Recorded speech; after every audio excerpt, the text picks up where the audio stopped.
अस्सलाम वालेकुम स्टूडेंट्स, क्या हाल हैं जी। अल्लाह से दुआ करता हूँ कि आप सब खैरियत से होंगे। स्टूडेंट्स, आज हमारा टॉपिक है जी मैथ 405 असाइनमेंट नंबर 2, जो कि आज ही ओपन हुई है और उसकी लास्ट डेट जो है वो 10 अगस्त है। तो सोल्यूशन पे जाने से पहले मैं आपसे रिक्वेस्ट करूँगा कि अगर आपने मेरा चैनल सब्सक्राइब नहीं किया तो मेरे चैनल को सब्सक्राइब करें, साथ में बेल आइकन को प्रेस करें ताकि मेरी हर आने वाली वीडियो आप तक पहुंच सके। स्टूडेंट्स, अगर वीडियो अच्छी लगे और असाइनमेंट की समझ आ जाए तो वीडियो को लाइक और शेयर ज़रूर करना। चलते हैं जी अपनी असाइनमेंट की तरफ। तो असाइनमेंट ये देखें, आज ओपन हुई है ये हमारे पास, और लास्ट डेट है जी 10 अगस्त, मंडे वाले दिन। और असाइनमेंट को कैसे आपने सॉल्व करना है जी, वो कह रहा है कि फ़र्स्ट पॉइंट में कि अगर आपके 23 से 30 लेक्चर ओके हैं तो आप इसको कर सकते हैं। इसके बाद दूसरे पॉइंट में वो कह रहा है कि अपने क्वेश्चन को अच्छे से रीड करें और उसका कंसेप्ट क्लियर करें। और आपको जो क्वेश्चन दिया गया है वो एक कंसेप्ट क्लियर करने के लिए दिया गया है। इससे आगे वो कह रहे हैं कि आपने अपने एलएमएस पे जाकर अपनी असाइनमेंट को अपलोड करना है। आप अपनी असाइनमेंट ईमेल के ज़रिए नहीं भेज सकते। फिर वो कह रहे हैं कि आईडी जो है वो अपने सोल्यूशन के टॉप पे ज़रूर लिखें अपनी आईडी। और नेक्स्ट पॉइंट में वो कह रहे हैं कि जो टेक्स्ट स्टाइल है या फॉन्ट साइज़ है वो आप कोशिश करें कि जो यहाँ पे टेक्स्ट दिया गया है उसी के मुताबिक आप उसको लिखें। नेक्स्ट में वो कह रहा है कि अगर आपको किसी फार्मूले या साइन की ज़रूरत है तो वो आप मैथ टाइप यूज़ करें और इक्वेशन एडिटर यूज़ करें। तो इससे आगे वो कह रहा है कि जी आपकी जो फ़ाइल है वो सिर्फ एमएस वर्ड में होनी चाहिए, इसके अलावा किसी और फॉर्मेट में नहीं होनी चाहिए। नेक्स्ट वो कह रहे हैं कि आपने जो सोल्यूशन है उसका बैक जो ग्राउंड है, बैक पेज है, उसका कलर कोई भी चेंज ना करें बल्कि वाइट ही रहने दें। और लास्ट पॉइंट में वो कह रहे हैं कि अपनी असाइनमेंट जो है वो कॉपी पेस्ट ना करें ताकि आपके मार्क्स ज़ीरो ना हो जाएं। अब हम चलते हैं जब अपने क्वेश्चन की तरफ। तो क्वेश्चन है हमारा जी, show that any non empty set X can be made a metric space X D, where D हमारे पास क्या है, एक फंक्शन है और जिसको डिफाइन कैसे किया गया है, D of x Y is equal to X is equal to Y हो तो फंक्शन क्या होता है, ज़ीरो। अगर X does not equal to Y हो तो फंक्शन क्या होता है हमारे पास, टू। तो सॉल्यूशन में चलते हैं। उससे पहले मैं आपको थोड़ा सा मेट्रिक स्पेस के बारे में बताता हूँ कि मेट्रिक स्पेस होता क्या है। अगर हम एक एक्स सेट लें और डी हमारे पास डिस्टेंस हो तो वो मेट्रिक स्पेस तब बनेगा जब ये 4 प्रॉपर्टीज़ क्लियर करेगा। फर्स्ट प्रॉपर्टी है कि measurement between distance point is a positive real number, यानी कि दो पॉइंट हों तो उनका हमेशा जो डिस्टेंस होता है वो पॉजिटिव रियल नंबर आता है, यानी कि d of x y greater than or equal to zero. दूसरा हमारे पास पॉइंट है कि two point in the metric space identical if and only if measurement between them is zero, यानी कि अगर x is equal to Y हो या y is equal to x हो, दोनों एक ही जगह पे मौजूद हों तो distance of x Y is equal to क्या होगा, ज़ीरो होगा। इसलिए इनको कहते हैं आइडेंटिकल और इसको रिफ्लेक्स प्रॉपर्टी भी कहते हैं।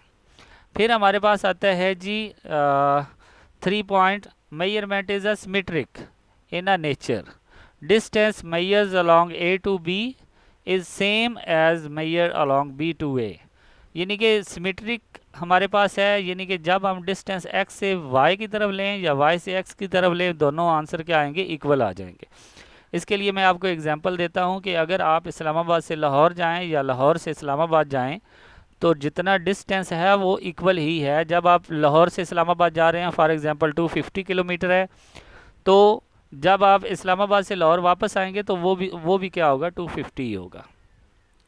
इसके बाद हमारे पास है जी 4 point, measurement between 2 point is the less than और equal to the total distance taken when we travel some other points.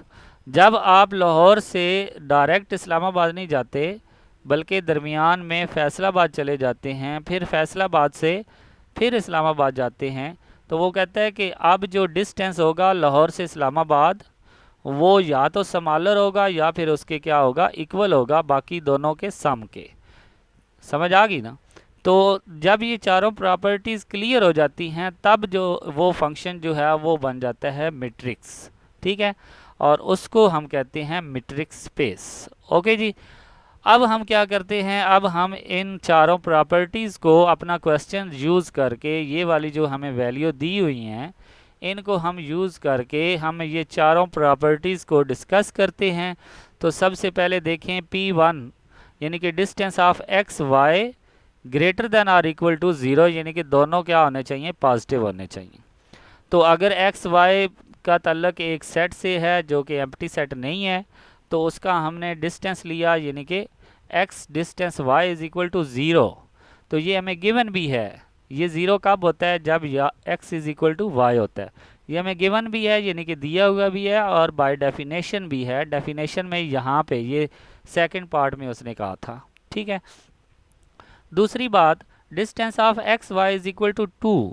जब x और y इक्वल नहीं होते तो डिस्टेंस क्या होता है, 2 आता है। तो ये एक पॉजिटिव नंबर है, तो इसलिए ये देखें दोनों को अगर हम कंबाइन करेंगे तो फिर हम कह सकते हैं कि distance of x y greater than और इक्वल टू 0, या तो 0 होता है या फिर 0 से क्या होता है, ग्रेटर होता है, मीन्स के पॉजिटिव होता है।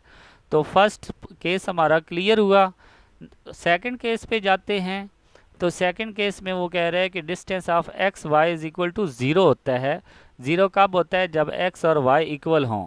तो ये हमें एक प्रॉपर्टी दी हुई है जो कि गिवन है और बाय डेफिनेशन भी है। तो उसके मुताबिक फिर हम कह सकते हैं कि ये केस भी हमारा प्रूव हो गया, क्योंकि ये हमें दिया हुआ है कि distance of x Y is equal to 0 कब होता है, जब x और y इक्वल होते हैं। अब हम चलते हैं जी P3 की तरफ, यानी कि तीसरे पॉइंट की तरफ। तो हमारे पास है जी distance of x Y is equal to distance of Y X, यानी कि जो आपको लाहौर इस्लामाबाद की बात की है। तो इसमें हम दोनों वैल्यूज़ को यूज़ करेंगे। पहले मैं ये वैल्यू यूज़ करता हूँ, ये वाली value x is equal to Y हो तो हमारे पास आंसर क्या आता है, 0 आता है। तो ये देखें P3 में एक पार्ट मैंने लिया कि जब मैं x से y की तरफ गया तो आंसर क्या आया जी, 0, ठीक है। ये गिवन भी है और डेफिनेशन है। तो जब मैं y से x की तरफ आऊँगा तो फिर भी क्या आंसर आएगा, 0 आएगा। तो इन दोनों को जब मैं कंबाइन करूँगा तो मैं कह सकता हूँ कि distance of x Y is equal to distance of Y x. ये बात क्लियर होगी। अब हम दूसरी इक्वेशन को यूज़ करेंगे जो उसने हमें कहा था कि distance of x Y is equal to 2।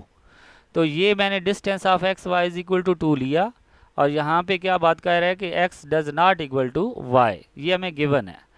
तो जब ये गिवन है तो हम ये भी कह सकते हैं कि distance of y is equal to x, ये भी क्या होगा, 2 होगा।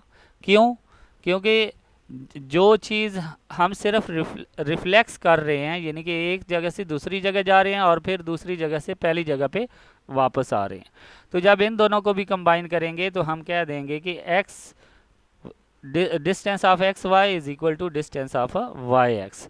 तो इन दोनों केस को जब हम देख रहे हैं तो इन्होंने दोनों केसेस ने हमारी प्रॉपर्टी को प्रूव किया है। तो फिर हम कह सकते हैं कि so that distance of x Y is equal to distance of Y X for all X Y belong to set of X. Okay जी। अब हम आते हैं पॉइंट 4 की तरफ। तो ये हमारे पास होता है दरमियान में, दो पॉइंट्स के दरमियान में अगर किसी पॉइंट पे हम चले जाएं तो जो दो पॉइंट्स का डिस्टेंस होता है वो या तो स्मॉलर होता है या इक्वल होता है बाकी दोनों पॉइंट्स के डिस्टेंस को प्लस करने से, ठीक है। यानी कि distance of x Y less than और equal distance of x Z plus distance of ji Y, ये हमने प्रूव करना है। तो इसमें हमारे केस बन जाते हैं जी 4, क्योंकि हमारे पास तीन चीज़ें हैं। हम ये कह सकते हैं केस 1 में कि x is equal to y है या y is equal to z है, यानी कि तीनों इक्वल हैं। जब तीनों इक्वल होंगे तो पहले हम ये देखते हैं कि distance of x y is equal to 0 है।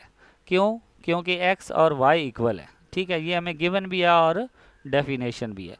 फिर इसके मुताबिक हम ये भी कह सकते हैं कि distance of x z is equal to भी क्या होगा, 0 होगा, क्योंकि x और z भी क्या हैं, इक्वल हैं। जब इक्वल होते हैं तो डिस्टेंस क्या होता है, 0 होता है।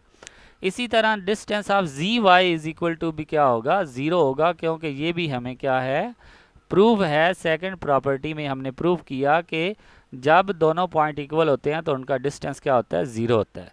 तो जब हम इन तीनों को इस पॉइंट P में डालेंगे, इन तीनों की वैल्यू को, तो ये देखें 0 इधर आ जाएगा, 0 प्लस 0। तो अब 0 प्लस 0 0 ही आता है, तो ये लेस देन तो ख़त्म हो जाएगा, सिर्फ क्या रह जाएगा, इक्वल आ जाएगा। इसका मतलब दोनों में से एक प्रॉपर्टी तो क्लियर हुई। अब दूसरे केस में हम कह देते हैं कि जी x y की इक्वल नहीं है, लेकिन y जो है वो z की इक्वल है।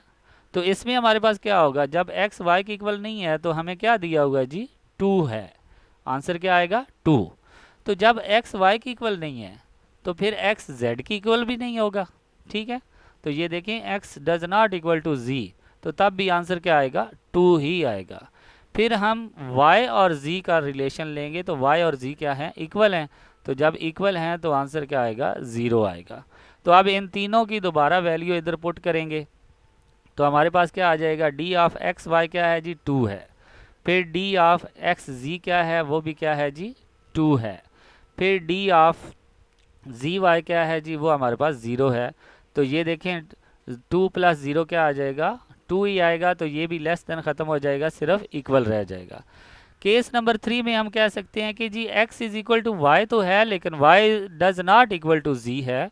ठीक है, तो y does not equal to z, तो पहले हम x और y का रिलेशन देखते हैं। x और y इक्वल हैं, तो इनका आंसर क्या आएगा, 0 आएगा। ठीक है, फिर x का z के साथ रिलेशन, ठीक है, तो वो भी क्या आएगा, क्योंकि x y की इक्वल है लेकिन y जो है वो z की इक्वल नहीं है, तो फिर हम कह सकते हैं कि x भी z की इक्वल नहीं है। तो इसलिए x does not equal to z, तो ये भी हमारा आंसर क्या आ जाएगा, 2 आ जाएगा। फिर लास्ट पे क्या है जी, y does not equal to z, तो जब ये रिलेशन यूज़ करेंगे तो फिर भी हमारा आंसर क्या आएगा, 2 आएगा। तो इन तीनों की वैल्यू हम फिर से इधर पुट करेंगे, तो ये देखें x Y is equal to 0 है, यहाँ पे 0 आ जाएगा, और बाकी दोनों 2 प्लस 2 4 बन जाएगा। अब इक्वलिटी जो है वो ख़त्म हो जाएगी, सिर्फ क्या रह जाएगा, 0 लेस देन 4। ठीक है, इसी तरह एक और बात हम कर लेते हैं केस 4 में, कि ये तीनों इक्वल नहीं है। जब तीनों इक्वल नहीं है तो तीनों का डिस्टेंस भी क्या आएगा, 2 2 आएगा। जब इन तीनों की वैल्यू यहाँ पे हम पुट करेंगे तो ये यहाँ पे 2 आ जाएगा और इधर 2 प्लस 2 4 बन जाएगा। तो फिर हम कह सकते हैं 2 लेस देन 4, यानी कि 2 पॉइंट्स में उसने इक्वलिटी शो किया और 2 पॉइंट में उसने लेस देन शो किया है, यानी कि दोनों बातें क्लियर हो गई, या तो डिस्टेंस लेस होता है या फिर उसके इक्वल होता है। तो ये बात क्लियर होगी। इस तरह पॉइंट नंबर 4 भी जो है हमारा प्रूव हो गया। तो जब ये चारों पॉइंट प्रूव हो गए तो फिर हम कह सकते हैं कि any non empty set x can be made a metric space, यानी कि वो मीट्रिक स्पेस हो सकता है क्योंकि उसने ये चारों प्रॉपर्टीज़ जो हैं वो प्रूव की हैं। ओके जी, तो ये हमारी असाइनमेंट थी। तो स्टूडेंट्स, आई होप कि आपको समझ आ गई होगी। आपने इस असाइनमेंट की जो फाइल है वो आपने, ये मेरा व्हाट्सएप नंबर दिया हुआ है, मेरे व्हाट्सएप नंबर पे विज़िट करें और आपको मेरी ये असाइनमेंट फ़ाइल जो है ये मिल जाएगी। और स्टूडेंट्स, अगर समझ आ गई हो तो मेरी वीडियो को लाइक और शेयर ज़रूर करें और दोस्तों तक पहुंचाएं। ओके स्टूडेंट्स, अल्लाह हाफिज़।